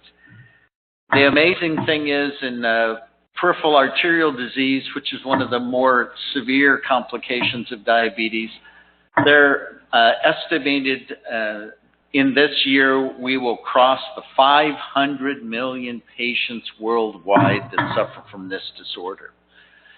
This disease, which causes a reduction in blood flow into the lower extremities to the point where the tissues don't get enough oxygen and they don't get enough nourishment, causes pain, causes decreased exercise tolerance, in association with other aspects of diabetes can lead to leg ulceration, can lead to, unfortunately, an end-stage disease called critical limb ischemia, no ability to respond to any of the medical or endovascular treatments, and these patients undergo amputation. This is a huge burden in the United States. It's a $10 to $20 billion a year annual problem of medical payments. Almost 50,000 patients a year have some kind of amputation to their foot or toes or lower extremity. And unfortunately in this disease, once you start having an amputation, you have a 50% 5-year mortality. The second big area is in retinopathy. There, unfortunately, you have vascular dysfunction that leads to disturbed vessel formation, where you have some areas there are no vessels and some areas there are too many vessels, and it leads to hemorrhage, scarring, and detachment with blindness. And projections are this is increasing worldwide as well over the next 3 decades. Well, what's our solution? We have identified human vascular endothelial stem cells. Our lab and collaborators are the first in the world to have identified these in human subjects. This is a picture of a saphenous vein that has actually been cut and then splayed open, so you're looking at the inner surface. All of the green patchwork-looking area are all the endothelial cells attached to each other to form a complete covering of the lumen. All of the red-looking are cells that display specific markers that we can use to identify these stem cells. So this is technology that came out of our laboratory, came out over 15 years, 66 publications, and about $12 million in NIH funding. We've shown we can isolate these cells, we can grow them in vitro, we can implant them in 3-dimensional matrices in vitro, or implant them in vivo in hosts and get human blood vessel formation that persists long term. They restore physiologic blood flow in models of ischemic injury, and that rescues the muscle tissue from necrosis. Not only can we isolate them from human vessels and from tissues, but we've been able to come up with the technology and the know-how to isolate this kind of cell from human-induced pluripotent stem cells. Vascugen's focus now is to actually use the human-induced pluripotent stem cell platform to enable us to scale up into cell manufacturing to make these cells that we can test in pre-IND studies to actually submit an IND for first-in-man studies. We have 9 patent estates that have been actually obtained in licensing from Indiana University. They give us exclusive, broad, and worldwide freedom to operate. If we looked at the exit potential of where we'll have inflection points, there are very few comparators because there are not currently any iPS-derived vascular products like this that are in process or that are out being studied in patients. One comparator we found is SEMA, has an iPS-derived beta islet cell for the treatment of type 1 diabetes. This would be an implantable cell type that would make insulin for those patients. And using similar inflection points, we believe that we'll be positioned to have hopefully similar market potential as them. What we're currently looking for is up to $500,000 to close our seed round. What we've been able to do with this is we've been able to actually recruit thought leaders throughout the world who work in the areas of retinopathy and peripheral arterial disease. We actually have identified a specific product that is novel, that has a direct mechanism of action in both of these diseases by making new blood vessels in the body. We have secured and licensed a GMP qualified induced pluripotent stem cell line and have moved all of our laboratory base into GMP compliant processes ready for the next step forward. I've already talked about the IP. We're consulting with regulatory experts who are helping us get ready for that pre-IND study. And we continue to talk to our pharma, biotech, and medical device companies. This has all been done with a little over $1 million by our current investors. As I said, we want to close out that round with this additional funding. We can have all of our studies complete with our working cell bank from our GMP cell line to be able to go into the enabling studies for our pre-IND. And that's it. I have 55 seconds.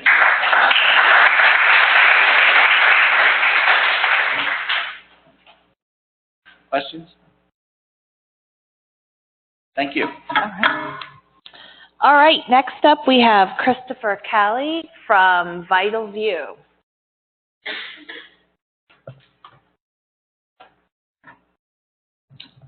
Awesome. Just want to acknowledge all the great work that everyone's doing. It's an honor to be up here amongst your ranks.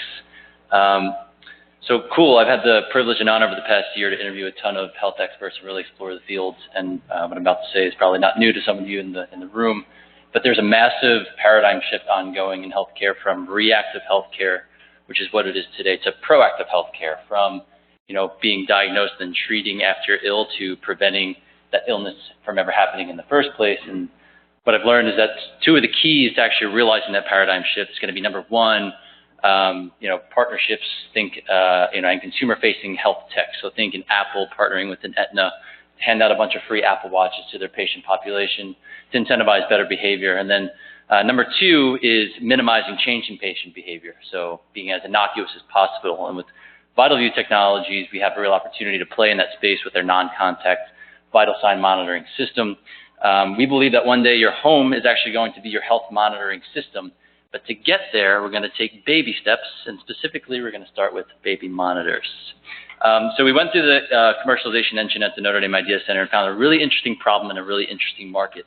So baby monitors started as audio only, and then they went to audio video. But then the question inevitably became for new parents, is my baby doing okay on the other side of that video feed? Are they breathing? Are they alive even? Oftentimes the parent has to go and actually check on them because of that fear. That led to the advent of smart baby monitors, which actually gave vital sign information to the new parents. But there's a big problem in that market, that the market leader, a company called Owlet, which some of you may be familiar with, has a bit of a problem in that their technology requires a pulse oximeter that's put on the baby in the form of a sock. So it's a contact sensor that the baby inevitably will kick off throughout the night, inadvertently alerting the parents that their child's O2 saturation is critically low. And in fact, on Owlet's website, they have a couple of the poorer reviews, and one of them actually refers to the alarm as the electronic version of the boy who cried wolf. And so the solution that Vital View would be offering in this market is the Vital View Baby Cam, which would be offering both heart and respiratory information without the need of a contact sensor, meaning there's nothing to fall off. So as long as the baby's in the field of view, we can offer the heart and respiratory rate. Now, how would that work? Well, we're using RF. In any given room, there's a bunch of Wi-Fi, and we either send out a signal or use the existing signals in the room. And any fluctuations in that change of signal, basically our interactions with that signal, will be read by our sensors. Cyclical patterns can be determined in that sensor signature, and that is determined or interpreted as either a heart rate or a respiratory rate. And here's basically a UI of what a product in the market would look like on the smartphone, where you have baby Emmett here staring up at the camera, bright-eyed and bushy-tailed, but if his eyes were closed, the question is Emmett okay? And so that's why we offer both the heart and respiratory rate in real time. To give you a sense, is Emmett's vitals in normal ranges. And so here I'll just give you a quick demo of our current proof of concept system, which this is back from January. We have a worldwide exclusive license to the technology suite, to the IP suite that's patenting this technology, one issued patent and continuation part, and a number of non-provisionals. At the top there, you're going to see a bunch of peaks in the form of that red line. So those are actually my heart pattern. And essentially, we're not looking for an electrical signal, so we're not looking for an EKG type of signal, where it's actually a mechanical signal of the heart interfacing with the RF signal. On the bottom, you have the respiration rate. In a moment here, I'm actually going to hold my breath. You see that kind of blue line flatlining. You see my heart rate's around mid-50s. You have 53, 56, something along those lines. The camera's going to swoop around. We're going to notice I'm about 6 to 8 inches away from my actual chest, if you're not including my shirt. And we can kind of zoom up there and get a sense. By the way, we've done this up to like about 2 feet. We're doing the digital signal processing to get up to about 5 to 7 feet. And bingo, I am right there at 57 on this Apple Watch, which matches that most recent reading on the monitor. So where are we today and what's next? Well, that was our proof of concept system. The next thing to do is get into an alpha prototype, which is what we're building by the end of the summer. And what does an alpha prototype mean in this situation? It means having the system be on the appropriate form factor of a baby monitor, and also at the appropriate cost of goods. So think $80 to $120 conservatively And then at that point, we actually have had some really interesting conversations with some CEOs in this market and other markets about being a potential acquisition point, or we can then actually, really decide we're going to compete and actually build and scale a company around this and raise some money in the fall. But one of the things I want to mention is what really gets me excited about VitalView, and it's that it's a platform technology. It's got multiple applications and can play in the geriatric space, which we spoke a lot about today. There's 10,000, there's 3 major trends going on that really are basically calling for these types of solutions. Aging population, 10,000 adults in the U.S. turning 65 years of age or above. There's the number of physicians is not necessarily keeping up with it. At the same time, there's that transition to value-based healthcare, which is squeezing healthcare systems to deliver higher quality with essentially less resources. I've had a number of conversations, like I mentioned, with a ton of health experts, 3 of which you see up here. Judy Hicks is a telehealth basically pioneer who's helping me kind of validate this technology. Jeff Feeney, retired CEO of 2 of the largest healthcare systems in the U.S., and Rick Snyder, who is an interventional cardiologist, board certified in heart failure. And so actually that's going to be the next pathology we're going to explore through grant writing and whatnot. But here are the letters of interest to kind of prove their interest in this technology. But just to kind of zoom back up to the 30,000-foot view, in 7-10 years, I really do think that your home is going to be your de facto health monitoring system, monitoring not only your vitals, but how you're moving throughout the day to actually report that patient behavior to the players that matter. And we're starting with that first heartbeat. And then you could think about all the other applications, for a second child or for a nanny cam. We talked about geriatric care. And in fact, one of the places we've validated in the engine is actually, are those squirrels in your attic or are those chipmunks? We can tell depending on how fast the heart's beating and also how many hearts are beating. And so it helps you do some kind of, at-home pest detection, things of that nature.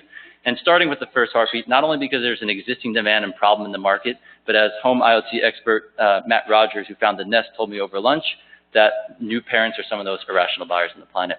And so those are his words, not mine. We have a really fun, cool team to do it. Shane Early just wrote a thesis on this tech and its go-to-market strategy. We have a number of serial entrepreneurs with successful exits, the inventor, and some experts in the tech. So we're VitalView Technologies, and we are going to play in that transition from reactive to proactive healthcare. So thank you so much. Look forward to connecting together.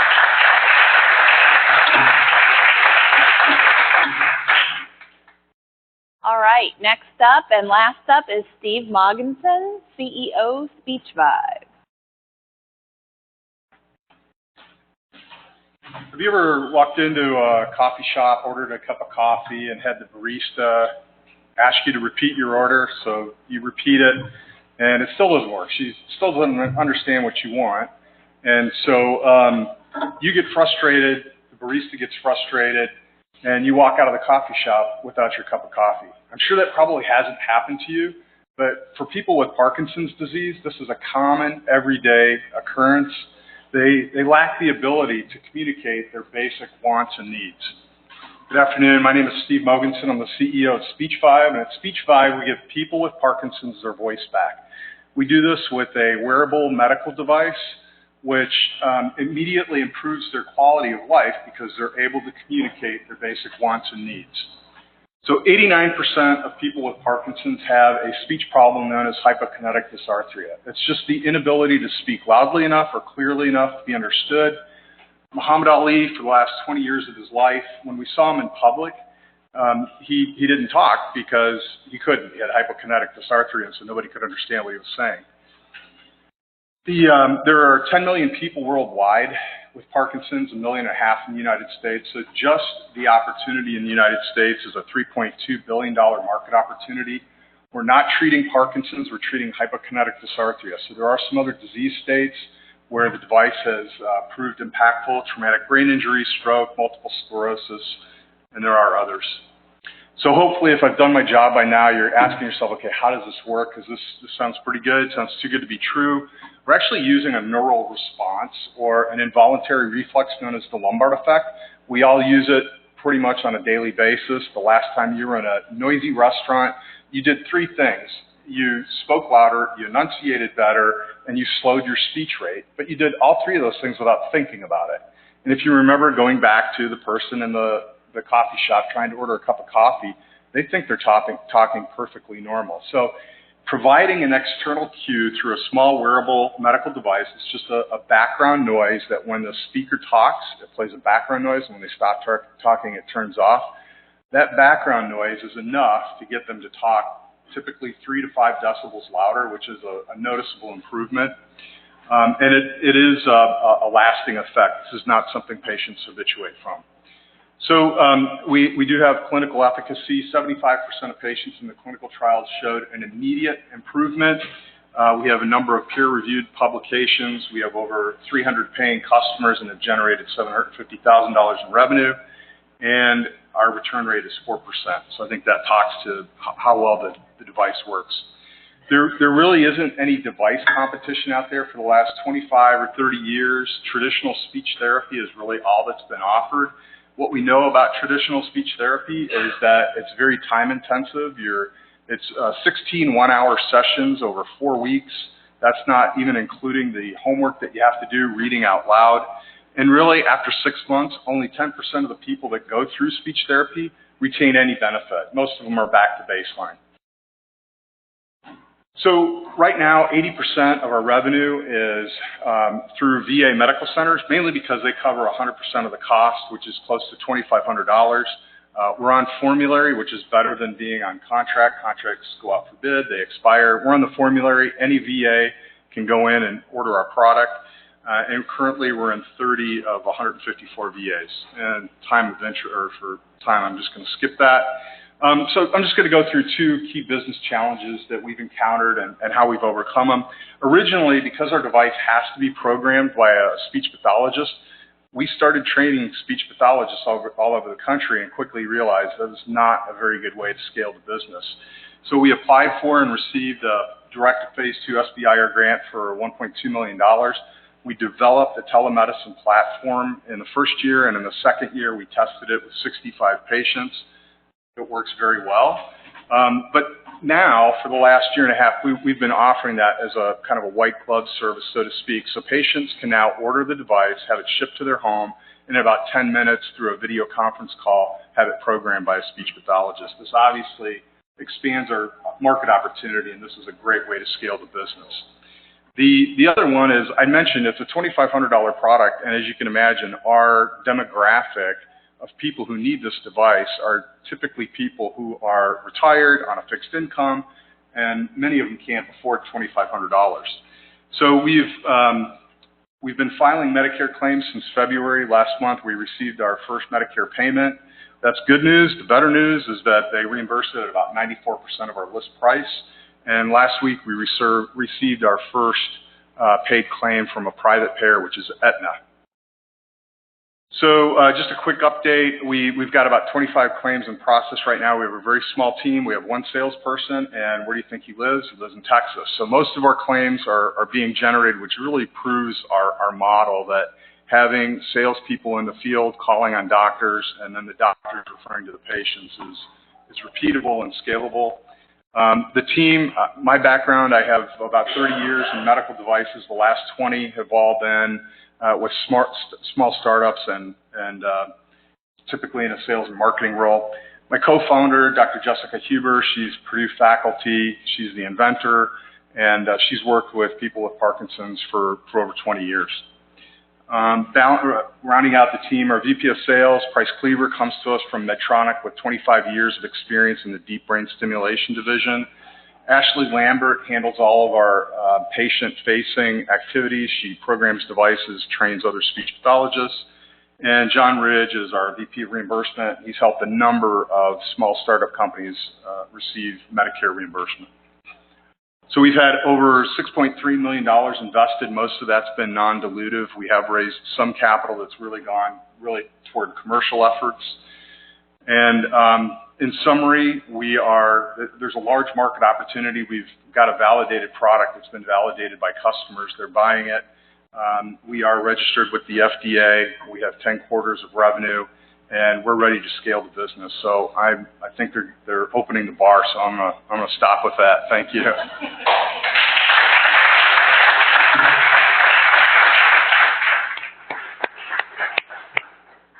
All right, before the bar opens, is the bar already open? No thumbs up yet? We're going to go ahead and invite the university leaders back up to field questions for from the audience for a couple minutes. While they're coming up to the stage, I just want to say thank you for all of the amazing startup leaders who have given us their pitches and shared their innovation. It is really inspiring to see what's going on in the state of Indiana and how we can continue to foster that. So we're going to open up for questions.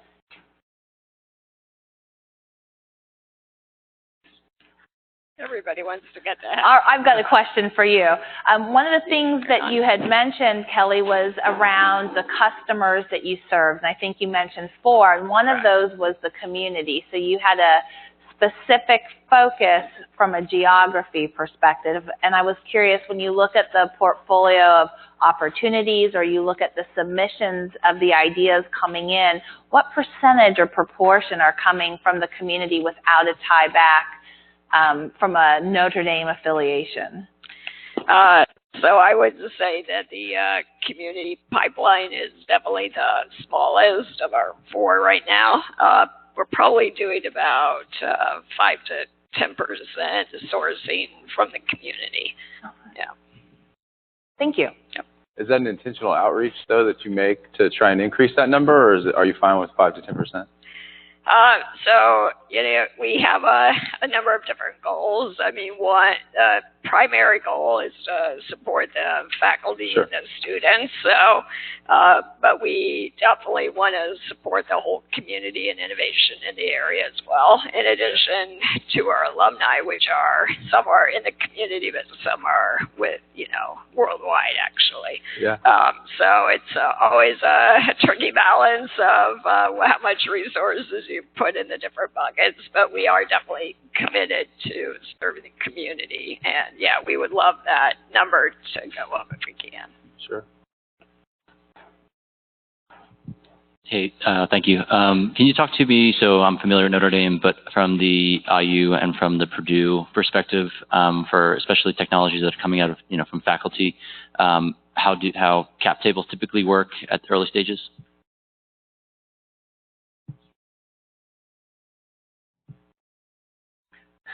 How the cap table works for an early technology coming out of the university? Oh, yeah. You're talking about the licensor, licensing the technology? I might be unfamiliar with your models. I thought I was understanding. Maybe I wasn't. Just, if you have a faculty member, maybe I should start there. Do you have faculty members that are like trying to commercialize technologies? Sure. And then, from there, how do startup agreements work Sure. with respect to the university? Yep. Yeah. Fair. It's probably very similar for Scott and Purdue. The university owns anything that they invent, so they make a disclosure, and then they have the exclusive rights to license that back to themselves. And there's a set structure that's set up in advance for how much goes back to the inventor, how much goes back to their department, and how much goes back to their lab. Yeah. Yeah, same here. I think our basic is a third, right? So you disclose.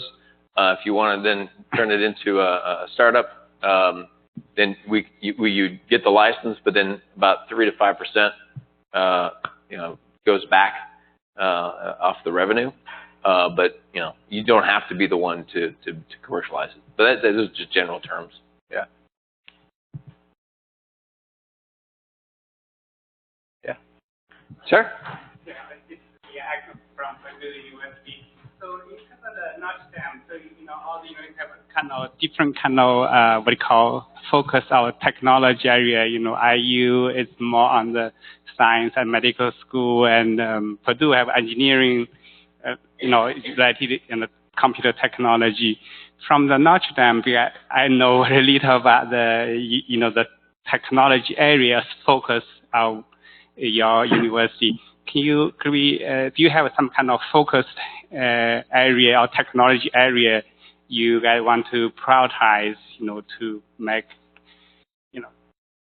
it's similar to Purdue and IU. We have a lot of disclosures that are in the life sciences field. That is definitely a lot of them, but we have a really big focus. We have a core facility called the Center for Research Computing, and we are really focused on, data analytics, wireless technologies, a lot of the technologies that you saw here with medical devices as well.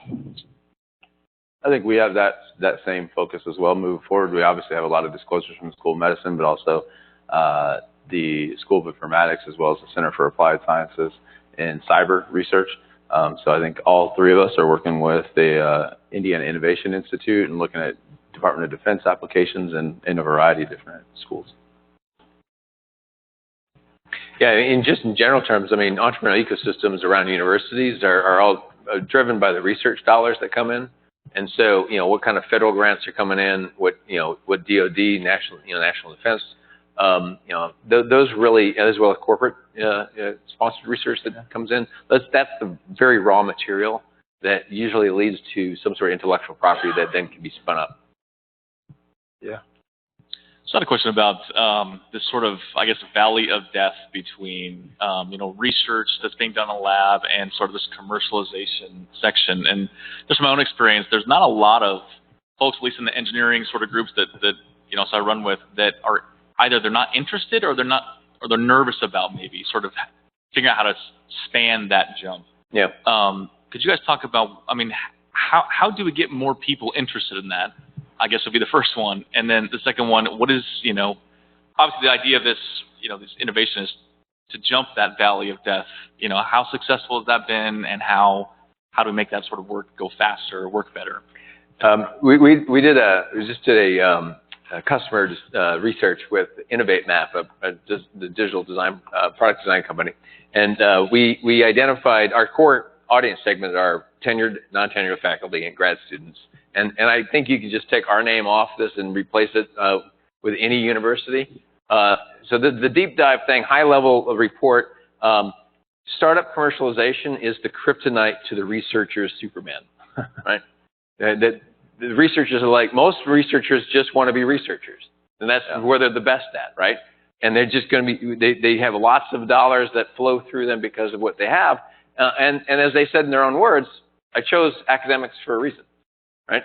I didn't go into the commercial world. I wanted to be here pursuing that. So there is a cultural bias against commercialization. There's the purity of discovery, but there are a sliver of researchers who do want to do that.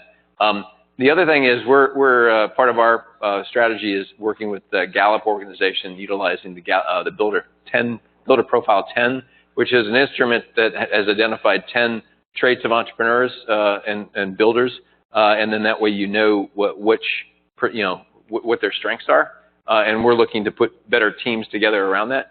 Because I think what we heard also through the report from our core segment was, I'm not the business person, but give me connections to someone who is, and I'll work with them. Yeah. And I think there's a lot of this. We all trying to figure out how do you match the smart inventors with people who actually are really good at building businesses, which aren't, most of the time, vast majority are not the same person. Right? Fair enough. Yeah. No. I don't know if you guys have seen the same thing, but I think the next generation of students maybe have a little bit higher bent towards commercialization and startups than previous researchers. So, that could be the start of a trend. But I agree. Matching, people like Roy with teams and co-founders that can really accelerate the startup is a good strategy. Well, current students lived through a time period where there wasn't a whole lot of jobs available, and they had to think, how am I going to make my own job if I can't just graduate and go get a job? But so to complement a little bit what Scott said, not just on the faculty researcher side, but on the funding side, I think we all have little pools of money that help to facilitate some of that stuff, and I'm sure you guys are taking advantage of that. But more effectively telling our story of people that have really cool technologies, and we've paired a management team with them to outside investors to be able to get those other angel and seed dollars is probably some place where we all could do a little bit better work. Yeah. Do you all have a process where you engage with underserved minorities to increase diversity of thought in thinking and innovation? Yeah, it's a good question. So it's one of the focal points for our our philanthropic venture fund is having more diverse management teams. On the innovation side, I think the university itself, I was just in a planning meeting Friday for an upcoming AWARE conference that's focused on minority and female entrepreneurship and innovations in collaboration with University of Louisville, finishing up an NIH grant. So I think everybody could do a better job there, but there are some efforts specifically underway. Actually, Pat Malloy's here. She was heading that project up from the ICBI. Oh, there you go. The lady next to you. Similar thing at Notre Dame. You know, we recognize that historically the innovation and the startup world and venture capital world is not that diverse. So we do have a really concerted effort to hire more diverse candidates at the Ideas Center and to support diverse entrepreneurs as well. Yeah, and I've spent the last 6 years in Atlanta, Georgia, which is a lot different, diversity and inclusion atmosphere than Indiana is. But I know that we've had an initiative called Women In that's been really focused on understanding the barriers to entry for women researchers. And it is fascinating to see the expectations that are put on women faculty members that keep them from being able to pursue some of the things. But definitely, the whole mantra of what we're looking to do is we understand that the metrics are there. If you have more women involved as co-founders, you're going to have a higher propensity for success, and the more diverse that you have on your founding team, you're going to be more successful. So we just know the science is there that if you get people who have different perspectives, different life experiences, see the world differently, and you get them to work together, they're going to solve problems better. So on that note, we're going to wrap up. Just a few more comments. One, to thank the sponsors again, Indie Science Connect and Miles Printing. We're also going to ask if our rising startups don't mind gravitating towards the front of the room in case there's anybody who does want to follow up with you specifically on a question just for a few moments. It would be greatly appreciated. And we're looking forward for everybody to network and exchange some ideas in the back towards the bar. So thank you for coming out this evening. I know the weather outside is lovely, but thanks to JoBeth and her team for securing a wonderful venue. This is my first time in this space, and it's very nice. Thank you so much.